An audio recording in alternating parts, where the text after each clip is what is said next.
नमस्कार, स्वागत है आप सभी का। मैं हूं आपके साथ सपना नौहवा। शुरुआत करेंगे सुपरफास्ट की। प्रधानमंत्री मोदी ने आज राष्ट्रीय गीत वंदे भारत के 150 वर्ष पूरे होने के उपलक्ष्य में आयोजित वर्ष भर चलने वाले स्मरणोत्सव का शुभारंभ किया है। इसी कड़ी में प्रधानमंत्री मोदी इंदिरा गांधी इंडोर स्टेडियम में राष्ट्रीय गीत वंदे मातरम के 150 वर्ष पूरे होने के उपलक्ष्य में आयोजित कार्यक्रम में शामिल हुए। मुख्य समारोह के दौरान देश भर के लोग सुबह करीब 9:50 पर वंदे मातरम के पूर्ण संस्करण का सामूहिक गायन किया। इस अवसर पर प्रधानमंत्री मोदी ने कहा है कि वंदे मातरम केवल एक गीत नहीं, यह भारत माता की आत्मा की अभिव्यक्ति है।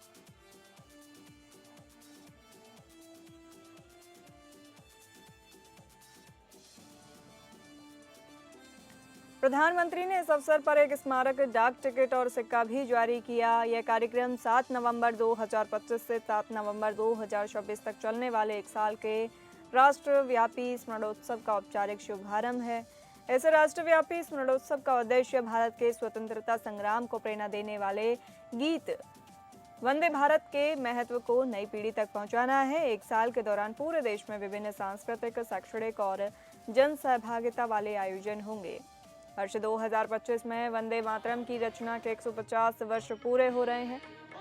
यह गीत बंकिम चंद्र चटर्जी ने 7 नवंबर 1875 को अक्षय नवमी के दिन लिखा था। बाद में यह उनके प्रसिद्ध उपन्यास आनंद मठ के एक अंश के रूप में साहित्यिक पत्रिका बंग दर्शन में प्रकाशित हुआ।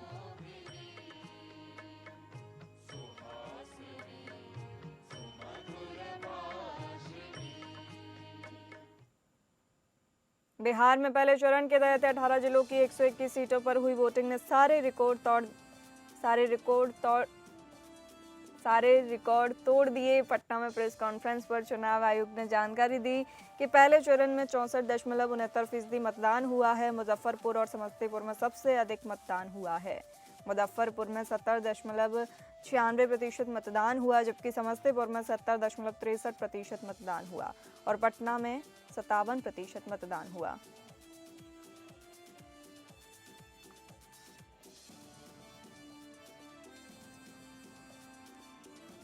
बिहार विधानसभा के पहले चरण की वोटिंग खत्म होने के बाद प्रधानमंत्री नरेंद्र मोदी ने सोशल मीडिया पोस्ट किया।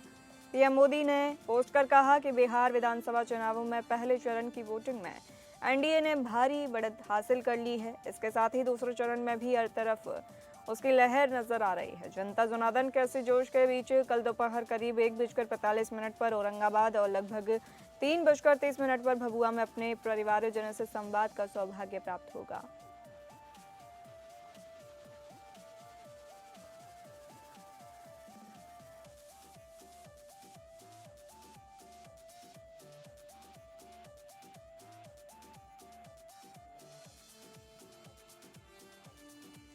जेएनयू छात्र संघ चुनाव में लेफ्ट ने बम्पर जीत हासिल की है। सभी 4 पदों पर इस बार लेफ्ट ने बाजी मारते हुए जीत हासिल की है। पिछली बार भी सिर्फ एक पद को छोड़कर सभी पर लेफ्ट ने कब्जा कर जमाया था। इस बार के चुनाव में भी अखिल भारतीय विद्यार्थी परिषद लेफ्ट के गढ़ में सेंध नहीं लगा पाई। जेएनयू छात्र संघ चुनाव में एनएसयूआई सहित अन्य छात्र संगठन भी मैदान में थे। प्रेसिडेंट पद के लिए लेफ्ट से अदिति मिश्रा ने जीत हासिल की, वहीं एबीवीपी से विकास पटेल दूसरे नंबर पर हैं। पीएससीए की शिंदे विजय लक्ष्मी तीसरे स्थान पर रही और एनएसयूआई के विकास काफी पीछे रहे।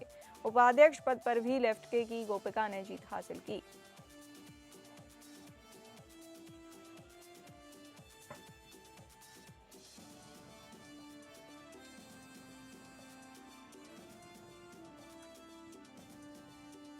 प्रधानमंत्री नरेंद्र मोदी ने महिला विश्व कप विजेता भारतीय क्रिकेट टीम से बुधवार को अपने आवास पर मुलाकात की। इस दौरान पीएम मोदी ने महिला खिलाड़ियों को अपने हाथ से मिठाई खिलाई। ऐसा ही एक वीडियो सोशल मीडिया पर वायरल हो रहा है, जिसमें उन्होंने इंजर्ड प्रतिका रावल को खुद खाना सर्व किया। दरअसल प्रधानमंत्री मोदी ने जब देखा कि घायल खिलाड़ी प्रतिका रावल जो व्हीलचेयर पर बैठी थी, उनके पास खाने को थाली नहीं थी, तो प्रधानमंत्री ने तुरंत खुद पहल की और वे सर्विंग एरिया तक गए, खाना उठाया और खुद जाकर प्रतिका को परोसा।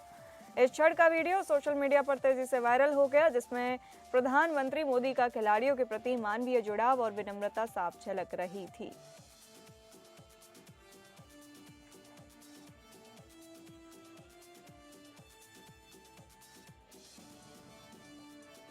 आगरा में राष्ट्रीय एकता सप्ताह के तहत बीएसएफ के जांबाजों ने ऐसा कौशल दिखाया जिसे देखकर हर किसी ने तालियों से उनका स्वागत किया।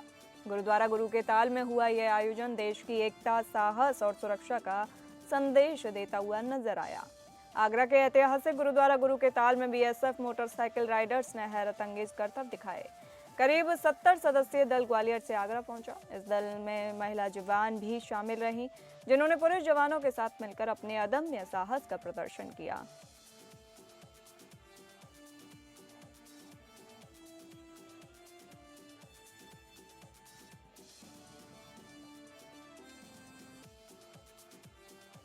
अयोध्या प्रदेश स्तरीय खो खो प्रतियोगिता में प्रतिभाग करने आए विभिन्न मंडलों के खिलाड़ियों की आवासीय और भोजन व्यवस्था में खामियों को लेकर नगर विधायक वेद प्रकाश गुप्ता ने गहरी नाराजगी जताई है। उन्होंने जिला विद्यालय निरीक्षक को दूरभाष पर संपर्क कर तत्काल व्यवस्थाओं को दुरुस्त करने के निर्देश दिए।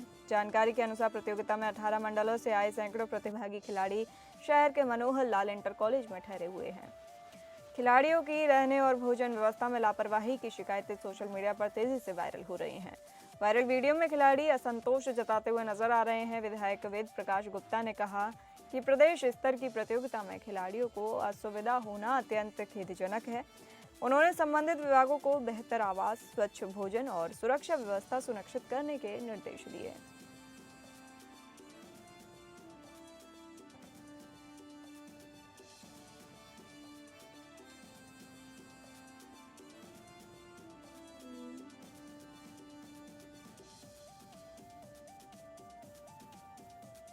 यूपी के महोबा में खाद्य वितरण के दौरान थाना प्रभारी और लेखपाल के बीच कहासुनी हो गई। लेखपाल ने थाना प्रभारी पर अभद्रता और अपमानजनक व्यवहार करने का गंभीर आरोप लगाया है। साथ ही लेखपाल के साथ अभद्रता से आक्रोशित लेखपाल संघ के पदाधिकारियों ने एसडीएम से मामले की शिकायत दर्ज करा थाना प्रभारी के खिलाफ कार्रवाई की मांग की है। बड़ी संख्या में एकजुट हुए लेखपालों ने साथ ही लेखपाल के साथ हुई अभद्रता पर कार्रवाई की मांग को लेकर एसडीएम से शिकायत दर्ज करा थाना प्रभारी के खिलाफ कार्रवाई की मांग की है। लेखपालों ने आरोप लगाया कि खाद्य वितरण जैसे सार्वजनिक कार्यों के दौरान पुलिस अधिकारी द्वारा किया गया इस तरह का व्यवहार सरकारी कर्मचारियों का मनोबल गिराने वाला है, जबकि हम लोगों के पास रात में 10-11 बजे खाद्य वितरण का मैसेज आता है और सुबह से हम लोगों को अपनी ड्यूटी पर जाना पड़ता है। उसके बावजूद थाना प्रभारी द्वारा की गई यह बदसलूकी बर्दाश्त नहीं की जाएगी।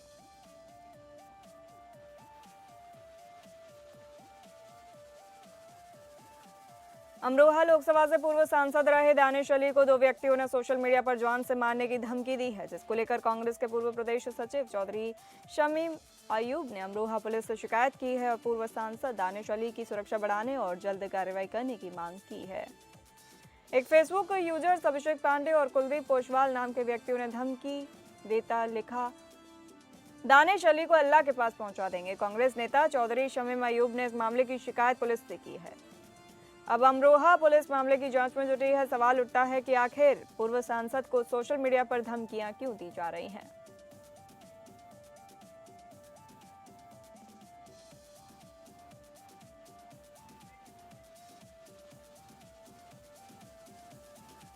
शाजापुर जिले के थाना परौर क्षेत्र में बदायूं जिले के उत्सावा कस्बे के किसान अरवेश यादव की गोली मारकर हत्या की गई थी। हैरानी की बात यह है कि घटना के समय किसान आरोपी का वीडियो बना रहा था। उसे अंदाजा भी नहीं था कि वह उसे गोली मार देगा। किसान के मोबाइल फोन में ही उसकी हत्या का वीडियो रिकॉर्ड हो गया। सोशल मीडिया पर यह वीडियो वायरल हो रहा है, जिसमें आरोपी युवक तमंचे से गोली चलाते हुए दिखाई दे रहा है। ओसामा वार्ड नंबर 4 निवासी अरवेश यादव अपने खेत में बाजरा के पुआल बांधने गए थे। परिजनों ने बताया कि उनके खेत के पास ही खेत में कल्लू अपनी जमीन की मेड़ काट रहा था। इस पर दोनों के बीच कहासुनी हो गई। विवाद के बाद कल्लू धमकी देकर चला गया, लेकिन कुछ देर बाद वह अपने भाई सोनू और एक अन्य युवक के साथ बाइक पर वापस आया। इस पर अरवेश उसका वीडियो बनाने लगा। आरोप है कि इसी दौरान कल्लू ने ट्यूबवेल पर बैठे अरवेश को गोली मार दी।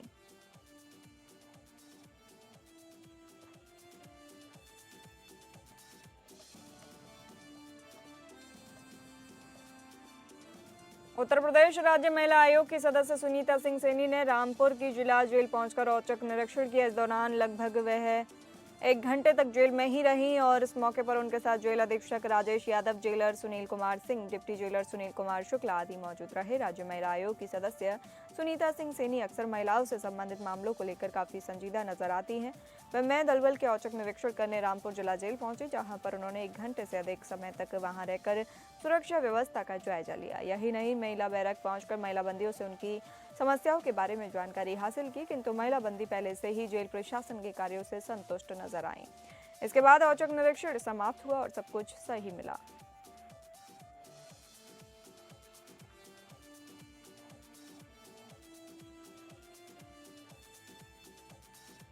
उत्तर प्रदेश के हाथरस से एक हैरान कर देने वाला मामला सामने आया है, जहां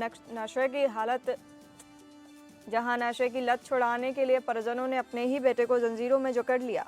मामला थाना हाथरस गेट क्षेत्र के एवरनपुर गांव का है। दरअसल एवरनपुर गांव निवासी सुभाष लंबे समय से नशे की लत का शिकार था। कई बार समझाने और इलाज कराने के बावजूद जब कोई असर नहीं हुआ तो परिजनों ने उसे घर में कैद कर उसके पैर में लोहे की जंजीर बांध दी।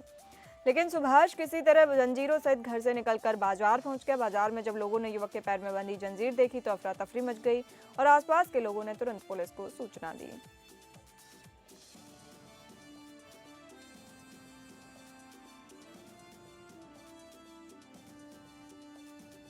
उत्तराखंड राज्य स्थापना के 25 वर्ष पूरे होने पर रजत जयंती उत्सव पर प्रधानमंत्री नरेंद्र मोदी करोड़ों की सौगात देंगे। इसके लिए विभिन्न विभागों के विकास कार्यों का उद्घाटन करेंगे। नियोजन विभाग के माध्यम से धरातल पर उतरने वाली योजनाओं की स्क्रीनिंग की जा रही है। देहरादून के FRI मैदान में राज्य स्थापना का रजत जयंती उत्सव को यादगार बनाने के लिए प्रदेश सरकार की तैयारियां जोरों पर हैं।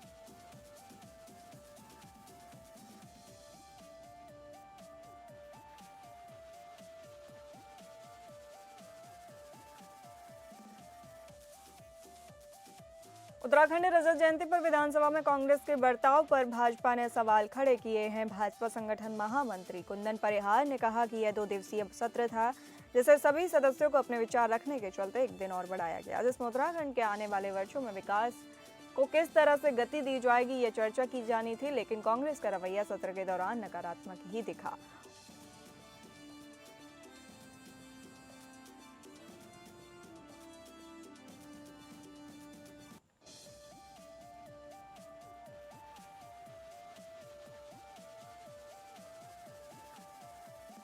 उत्तराखंड जहां राज्य स्थापना के रजत जयंती वर्ष मना रहा है, तो वहीं इन 25 सालों में प्रदेश में स्वास्थ्य सुविधाओं में बेहतर सुधार हुआ है। भाजपा प्रवक्ता मथुरा दत्त जोशी का कहना है कि भाजपा के शासनकाल में स्वास्थ्य के क्षेत्र में अनेकों कार्य हुए हैं। 2 से 3 नए मेडिकल खोले जाएंगे। स्वास्थ्य विभाग में भी नई नियुक्तियां की गई। उन्होंने कांग्रेस के आरोपों को निराधार बताते हुए कहा कि भाजपा कार्यकाल में कई विकास कार्य हुए हैं।